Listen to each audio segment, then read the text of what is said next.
I 그는 know it 어릴 feels like it's 때부터 all gonna 문을 fall 잡아주고 apart, but we 중요한 can't 날짜를 just ignore it. 기억하며 갈등이 생기면 Talk to me, 목소리를 please. 낮추는 법을 배운 남자다. 존중은 침착함으로 증명된다고 진심으로 믿는 그는 남자답게 보이기 위해 위압감을 주거나 목소리를 높일 필요가 없다고 생각한다. 오히려 그의 자부심은 이성을 잃고 소리 지르거나 남을 위협하는 그런 부류의 남자가 되지 않는 데에 있다. 그는 분노에 차서 언성을 높이던 남자들을 보며 속으로 비판했고 자신은 절대로 그들과 닮지 않겠다고 스스로에게 맹세했다.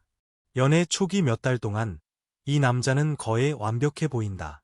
경청하고 질문하며 이해하려고 노력한다. 무언가 불편한 상황에서도 비난하거나 공격하지 않는다. 신중하게 단어를 고르며 차분히 설명한다. 내가 표현을 잘 못했나 봐라고 생각하며 대화가 예상대로 풀리지 않아도 그는 모든 문제가 대화와 인내 그리고 시간으로 해결될 수 있다고 믿는다. 그리고 한동안은 그 확신이 그를 지탱해준다. 하지만 6개월 후 혹은 1년 후 이상하고 미묘한 거의 보이지 않는 변화가 일어난다. 그 남자는 더 이상 예전처럼 말하지 않는다. 그의 목소리는 좌절감으로 떨린다. 말은 거칠어지고 때로는 소리를 지르기도 한다. 가끔은 스스로도 상상조차 못했던 말을 내뱉는 자신에게 놀라곤 한다. 밖에서 자신을 Why won't 바라볼 you 때 listen to me? 더 이상 We need 자기 to talk 자신의 about this 모습을 before it's 알아볼 too 수 없게 late. 된다. 인내심 많던 남자가 화가 많은 남자로 변해버린 것이다. 가장 불안한 점은 언제, 어떻게 이런 일이 일어났는지 정확히 모른다는 것이다. 주변 사람들은 쉽게 결론을 내린다. 원래 저런 사람이었어. 그동안 연기한 거지. 또 다른 이들은 가혹하게 판단한다. 드디어 본색을 드러냈구나. 하지만 이런 설명은 너무 단순하고 많은 경우 깊이 불공평하다. 이 남자는 어느 날 아침 갑자기 소리 지르고 싶어서 일어난 게 아니기 때문이다. 공격적으로 변하기로 결심한 적도 없다. 쾌락이나 악애 때문에 변한 것이 아니다.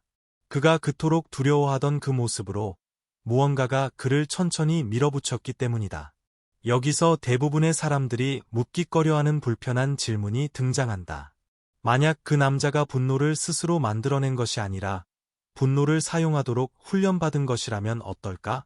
분노가 문제의 원인이 아니라 침묵 속에서 진행된 과정의 최종 결과라면 이 생각은 우리가 흔히 믿는 커플 관계의 역학을 깨트리기 때문에 충격적이다. 이것은 쉬운 딱지 붙이기를 넘어 인내가 아무런 응답을 받지 못할 때, 침착함이 아무런 효과를 내지 못할 때 무슨 일이 일어나는지 들여다보게 만든다.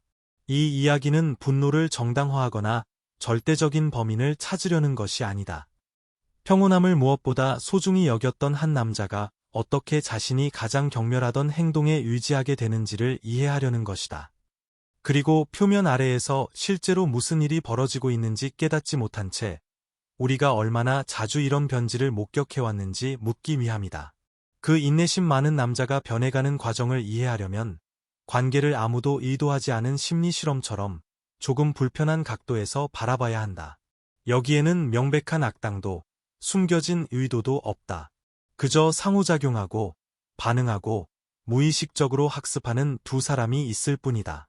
모든 관계는 겉으로는 그렇지 않아 보여도 특정 행동은 강화되고 다른 행동은 소거되는 작은 행동 실험실처럼 작동한다.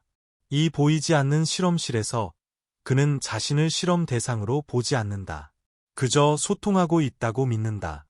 그녀 역시 자신이 누군가의 행동을 형성하고 있다고 생각하지 않는다.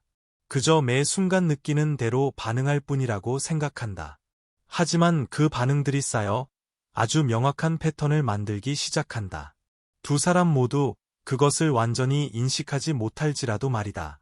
모든 것은 사소한 일에서 시작된다. 그를 불편하게 만드는 작은 디테일들이다. 그녀가 자주 약속에 늦거나 사람들 앞에서 그가 말할 때 말을 끊거나 상의 없이 중요한 결정을 내리거나 그를 불편하게 만드는 방식으로 다른 이와 썸을 타는 행동들일 수 있다. 이 중 어느 것도 큰 갈등의 원인이 되기엔 충분해 보이지 않는다. 그래서 그는 배운 대로 행동한다. 침착하게 대화하는 것, 비난도 공격도 없이 자신의 감정을 설명한다. 그는 이것이 건강한 관계를 쌓는 방식이라 믿는다. 하지만 그가 받는 대답은 열린 토론이 아니다. 때로는 더 나쁜 반응이 돌아온다. 침묵, 문제의 축소, 주제 회피. 너 지금 과민 반응하는 거야. 별일 아니잖아. 너무 예민해. 심지어는 간접적인 비난까지. 왜 나를 통제하려고 해? 존중을 담은 그의 말은 눈에 띄는 변화를 일으키지 못한다. 성찰도, 조정도 이끌어내지 못한 채 그저 허공으로 흩어질 뿐이다. 그는 이것을 최대한 좋게 해석하려 한다. 타이밍이 안 좋았거나 자신이 설명을 잘 못했을 거라고 생각한다. 그래서 다른 날, 다른 어조로, 다른 단어를 사용하여 다시 시도한다.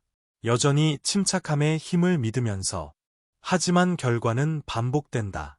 그의 정중한 시도는 아무런 효과가 없다. 자신도 모르는 사이에 그는 실험의 첫 번째 교훈을 얻게 된다. 이 관계에서 존중을 담은 소통은 현실적인 결과를 가져오지 않는다. 진짜 과정은 여기서부터 시작된다. 고함도 싸움도 아닌 무반응에서부터. 어떤 행동이 아무런 결과를 낳지 못할 때 인간의 뇌는 대안을 찾기 시작하기 때문이다. 악의 때문이 아니라 적응하기 위해서다. 그렇게 한 걸음씩 인내심 많던 남자는 꿈에도 생각지 못했던 길로 들어서게 된다. 여러 번의 실패 후 그의 안에서 무언가가 변하기 시작한다. 급격한 변화가 아니라 조용히 갈라지는 틈처럼 천천히. 침착하게 말했음에도 아무 일이 일어나지 않을 때마다 그의 뇌는 같은 메시지를 기록한다. 이건 중요하지 않다. 문제가 작아서가 아니라 그가 표현하는 방식이 아무런 반응을 이끌어내지 못하기 때문이다. 반복적으로 무시당한다는 느낌을 받으면 아무리 단단한 인내심도 깎여나가기 시작한다. 그는 계속해서 자신의 가치관대로 행동한다. 적절한 타이밍을 기다리고 단어를 신중히 고르며 비난보다는 자신의 감정에 집중한다. 그러면 들릴 것이라 믿지만 반응은 여전히 같다. 무관심, 회피, 무효화.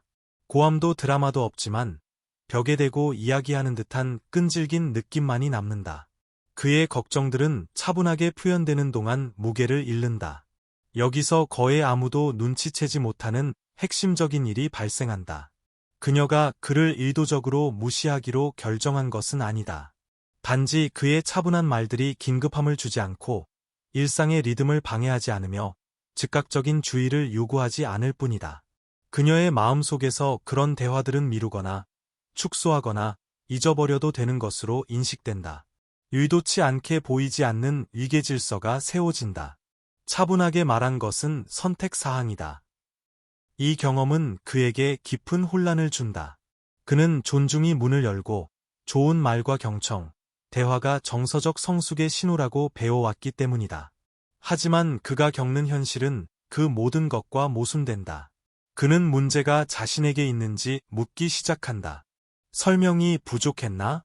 명확하지 않았나? 내가 과장했나? 이 의심들은 아직 그를 화나게 하진 않지만 그를 지치게 만든다.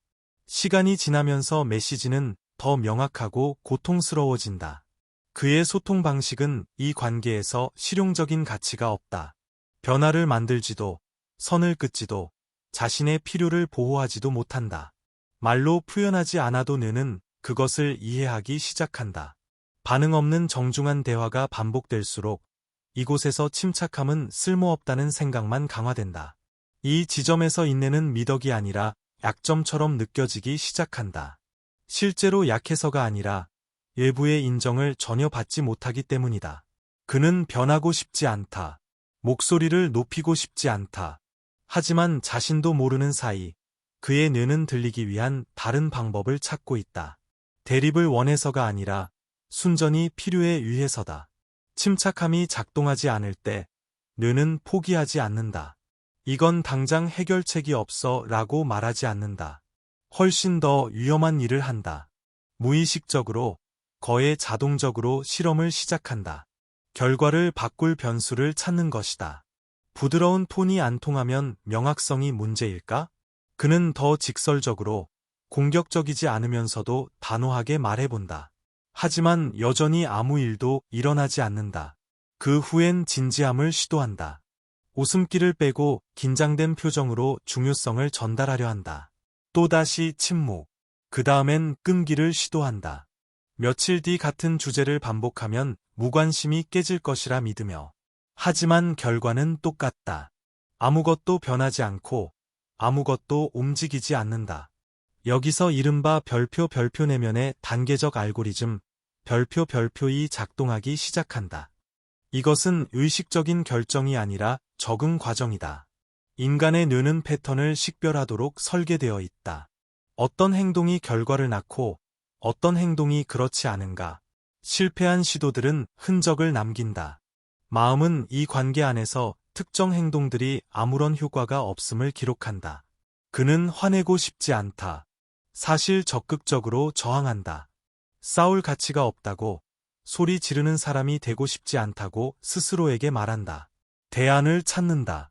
유머를 써보기도 하고 정서적 친밀감에 호소해 보기도 한다.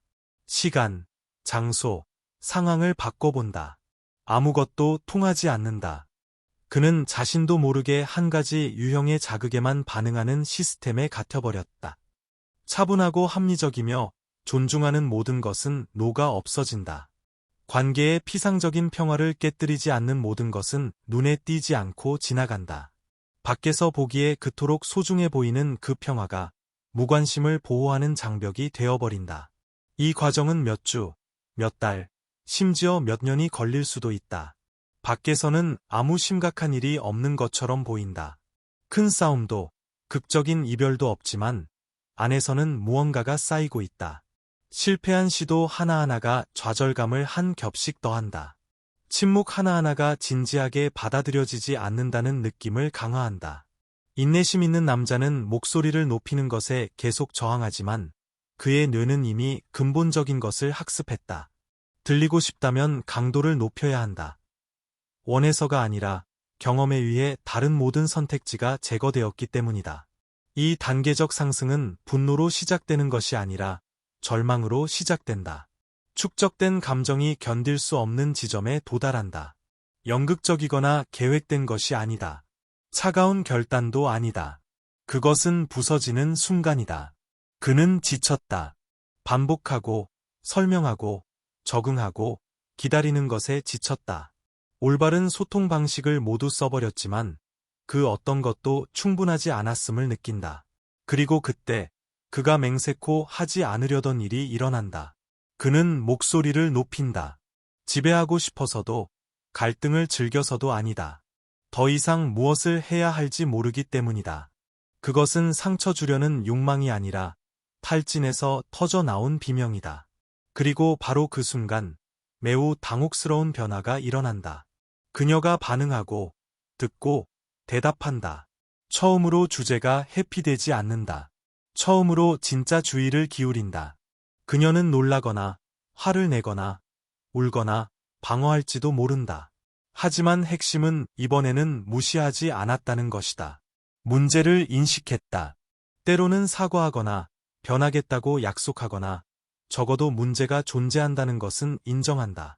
그에게 미치는 심리적 충격은 엄청나다.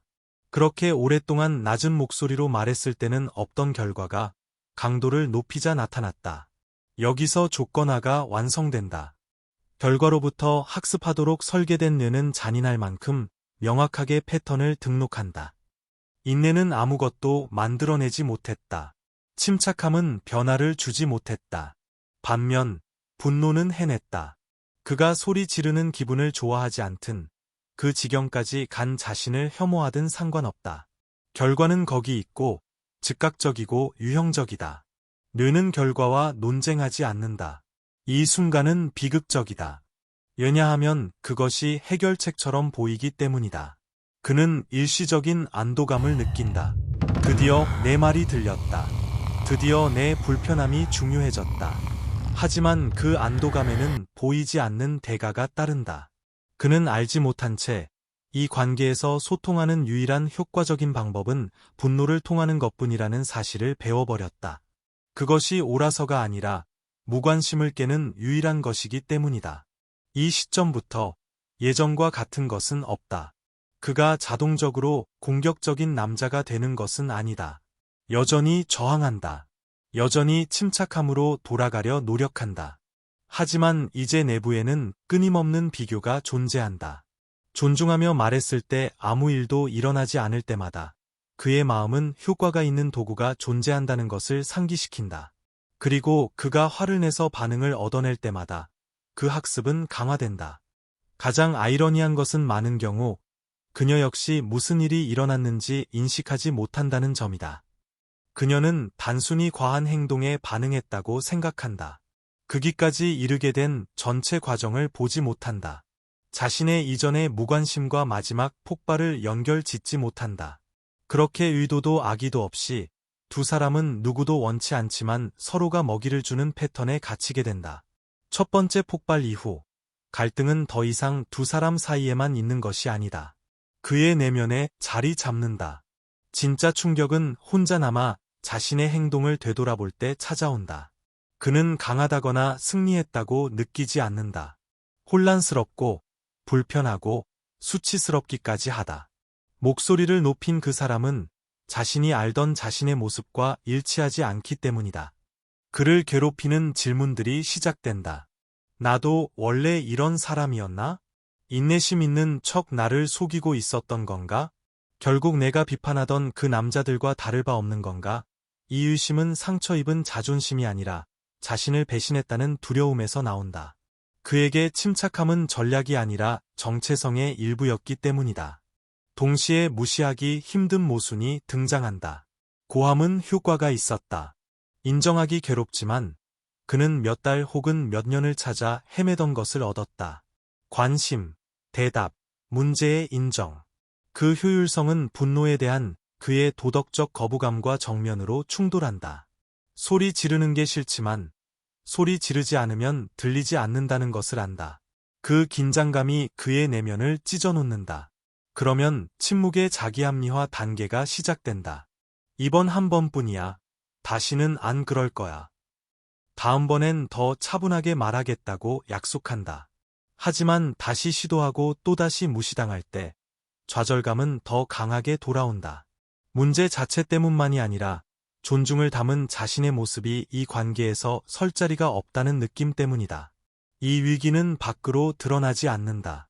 밖에서 사람들은 그저 좀 더 예민해진 남자를 볼 뿐이지만 안에서 그는 자아를 잃지 않기 위해 싸우고 있다. 목소리를 높일 때마다 그는 자신이 되고 싶었던 남자와 조금씩 멀어진다. 갈등을 피하기 위해 입을 다물 때마다 그는 투명 인간이 된 기분이다. 아프지 않은 선택지는 없다. 여기서 침묵의 원망이 싹튼다. 그녀를 향해서라기보다 상황 전체에 대해서다. 그는 자신의 가치관을 지키는 것과 목소리를 내는 것 사이에서 선택을 강요당했다고 느낀다. 그리고 그 강요된 선택은 폭발적인 분노가 아닌 무겁게 축적된 분노로 그를 채운다. 관계는 안전한 공간이 아니라 감정의 지뢰밭이 된다. 이것이 바로 많은 인내심 있는 남자들이 스스로에 대한 존경심을 잃기 시작하는 지점이다. 약해서가 아니라 자신이 인정하지 않는 방식으로 행동하는 자신을 보기 때문이다. 남자가 자신을 존경하지 않게 될 때 근본적인 무언가가 깨진다. 여기서 그가 선택하는 길은 관계의 미래뿐만 아니라 그가 결국 어떤 사람이 될지를 결정하게 된다. 인내심 있는 남자가 이 지점에 도달하면 좀처럼 입 밖으로 꺼내지 않는 갈림길 앞에 서게 된다. 깔끔한 해결책도 편안한 결말도 없다. 세 가지 길만이 가능하며 각 길은 상실을 의미한다. 차이는 자신의 어떤 부분을 희생할 것인가에 있다. 첫 번째 길은 가장 흔하면서도 역설적으로 가장 위험한 분노의 일상화다. 화내는 것이 효과가 있음을 확인한 후 더 자주 사용하게 된다. 처음에는 내 말을 듣게 하기 위한 유일한 방법이라고 정당화한다. 점차 최후의 수단이었던 것이 습관적인 도구가 된다. 그는 더 이상 가끔 화내는 인내심 있는 남자가 아니라 가끔 참으려고 노력하는 화난 남자가 된다. 자신도 모르게 정체성이 감정적 격렬함을 중심으로 돌아가기 시작한다. 이 길은 엄청난 심리적 비용을 치른다. 결과는 없지만 자기 존중이라는 근본을 잃는다. 원치 않는 방식으로 행동하는 자신을 본다. 최선의 자신이 아니란 걸 알지만 대안이 없다고 느낀다. 분노를 싫어하지만 그것만이 자신에게 목소리를 주기 때문에 의존하게 된다. 분노 자체가 아니라 그 효율성에 대한 침묵의 중독이 시작되는 것이다. 두 번째 길은 내면의 붕괴다. 변해가는 자신의 모습에 겁먹은 일부 남자들은 정반대를 선택한다. 강도를 높이는 대신 꺼져버린다. 감정 표현을 멈추고 선을 긋지 않으며 변화를 기대하지 않는다. 몸은 거기 있지만 정서적으로 사라진다. 평화가 있을 거라고 소리 지르는 것보다 침묵이 낫다고 스스로에게 말하지만 그 침묵은 평온이 아니라 체념이다. 시간이 지나면 이 길은 깊은 무력감을 낳는다. 남자는 자신의 욕구는 중요하지 않으며 자신의 목소리엔 무게가 없다는 것을 배운다. 전에는 용납할 수 없던 행동들을 받아들인다. 겉으로는 평온해 보이지만 속은 텅 비어버린다. 좌절감은 사라지지 않고 숨을 뿐이다. 그리고 직접적으로 표출되지 못하면 보통 정서적 거리두기, 냉담함, 혹은 수동적 공격성으로 변형된다. 세 번째 길은 가장 어렵고 가장 적게 선택되는 의식적인 떠남이다. 어떤 남자들은 패턴이 자신을 완전히 파괴하기 전에 그것을 인식한다. 분노에만 반응하는 관계는 결국 자신의 인격을 침식할 것임을 이해한다. 존중받지 못하는 사람이 되거나 내면이 사라지는 대신 그들은 떠나기로 결심한다. 사랑하지 않아서가 아니라 자신을 잃고 싶지 않아서다. 이 길은 잔인할 만큼의 명확성을 요구한다. 아무리 노력해도 건강한 소통이 불가능한 관계가 있다는 것을 받아들이는 것이다. 또한 연결, 감정적 투자, 우리가 될 수도 있었던 모습에 대한 상실을 감수해야 한다. 하지만 이 길을 택하는 이들에게는 이것이 정체성을 지키는 유일한 방법이다. 이 중 쉬운 길은 없다. 모두 대가가 따른다. 변하는 것은 그 과정에서 남자의 어느 부분이 부서지느냐다.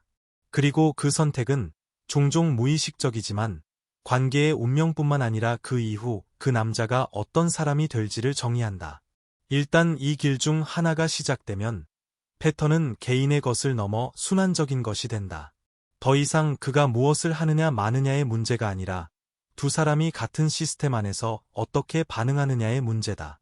그가 목소리를 높일 때만 그녀가 반응할 때마다 그녀는 의도치 않게 침착함은 주의를 기울일 가치가 없다는 생각을 강화한다. 그리고 그가 들리기 위해 격렬함에 의존할 때마다 그는 그녀에게 자신이 문제 많고 짜증 잘 내고 까다로운 남자라는 인식을 확신시켜준다. 그렇게 스스로 먹이를 주는 루프가 만들어진다. 그는 자신을 소리 지르게 만든다고 느껴 그녀에 대한 존중을 잃는다.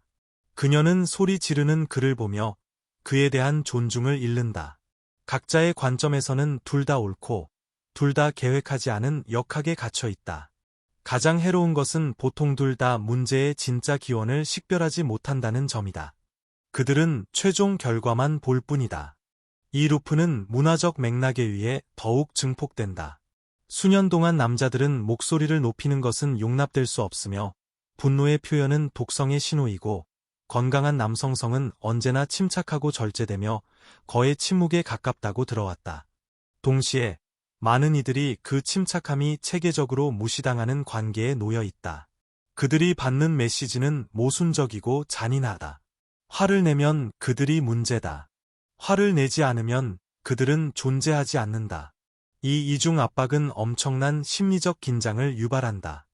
인내심 있는 남자는 소리 지르는 것이 존중과 자제력에 대해 배운 모든 것에 반한다는 것을 안다. 하지만 동시에 침착함을 유지하는 것은 자신의 경계가 무시당하고 욕구가 뒷전으로 밀려나는 것을 의미한다는 것을 직접 경험으로 안다. 그는 자신의 가치관에 충실할 것인지 아니면 들릴 것인지 선택해야만 한다. 그리고 어느 쪽도 공정해 보이지 않는다. 반대편에서 이 역학에 참여하는 많은 여성들은 자신을 문제의 원인으로 인식하지 않는다. 심지어 자신을 건강한 소통의 옹호자라고 여길 수도 있다. 그들은 진심으로 차분하고 존중하는 남자를 원한다고 믿는다. 그들이 보지 못하는 것은 오직 격렬함에만 반응함으로써 그들이 가치 있다고 말하는 바로 그 행동을 처벌하고 있다는 사실이다. 악의가 아니라 관성, 포화 상태, 그리고 자극으로 가득 찬 환경에서 인간의 주의력이 작동하는 방식 때문이다. 모든 것이 주의를 끌기 위해 경쟁하는 사회에서 강렬한 것은 언제나 승리하고 긴급한 것은 중요한 것을 밀어낸다. 그렇게 의식적인 의도 없이 많은 남자들에게 그 장벽을 뚫는 유일한 방법은 감정을 고조시키는 것이라고 가르치게 된다. 함정은 개인적인 것이 아니라 구조적이다. 하지만 그 결과는 커플 사이 내밀한 곳에서 경험되며 신뢰와 상호 존중을 조금씩 갉아먹는다. 이 모든 과정의 끝에 망가진 관계만 남는 것이 아니다. 깊이 불편한 질문 하나가 남는다. 커플에 대한 질문이 아니라 정체성에 대한 질문이다. 당신의 목소리가 들리게 하기 위해 무엇을 희생할 각오가 되어 있는가? 당신의 평온함, 당신의 가치관, 당신이 가진 스스로의 이미지, 아니면 그 가치들이 설 자리가 없는 그 관계? 인내심 있는 남자는 본질적인 것을 깨닫는 지점에 도달한다. 모든 역학이 더 많은 노력으로 고쳐질 수 있는 것은 아니다. 침착함이 환영받지 못하는 관계가 있다. 침착함이 약해서가 아니라 긴급함을 주지 않기 때문이다. 그리고 오직 소리 지를 때만 존재하고 침묵할 때는 사라진다는 것을 알게 된 사람은 이것이 사랑의 형태가 아니라 정서적 생존의 형태임을 깨닫는다. 여기서 가장 어려운 결정이 드러난다. 어떤 남자들은 관계를 잃지 않기 위해 존경하지 않는 누군가가 되기를 받아들인다. 다른 이들은 자신을 잃으니 차라리 관계를 잃는 것을 택한다. 어떤 선택도 쉽지 않지만 둘 다 장기적인 결과를 가져온다. 가치를 포기한 남자는 압력 속에서 자신의 인격이 협상 가능하다는 것을 배운다. 가치를 지킨 남자는 어떤 만남보다는 건강한 고독이 낫다는 것을 배운다. 이 이야기는 누군가를 비난하거나 면죄부를 주려는 것이 아니다. 명확하게 보기 위함이다. 의식적인 의도 없이 어떻게 이런 역학이 만들어지는지, 그리고 일단 만들어지면 그 안에 있는 사람들을 어떻게 형성해 나가는지 이해하기 위함이다. 분노는 무에서 생겨나지 않는다. 때로는 너무 오랫동안 무시당한 인내에서 태어난다. 진짜 질문은 소리 지르는 것이 효과가 있느냐 없느냐가 아니다. 질문은 별표, 그것을 작동시키기 위해 당신이 어떤 대가를 치르고 있는가? 별표이다. 그리고 그 대가가 가치가 있는가? 예냐하면 관계가 그 안에서 존재하기 위해 당신이 아닌 다른 사람이 되기를 요구한다면 아마도 문제는 당신의 소통 방식이 아니라 당신이 들리려고 애쓰고 있는 그 장소일지도 모르기 때문이다. 유튜브 아우스트로 스타일. 만약 이 이야기가 당신에게 익숙하게 들렸다면, 비슷한 일을 겪었거나 이런 변화를 목격한 적이 있다면 당신의 경험은 중요합니다. 댓글로 당신의 의견을 나눠주세요. 인내는 언제나 미덕일까요? 아니면 함정이 될 수도 있을까요? 적응하는 것과 자신을 잃는 것 사이의 경계는 어디에 있다고 생각하시나요?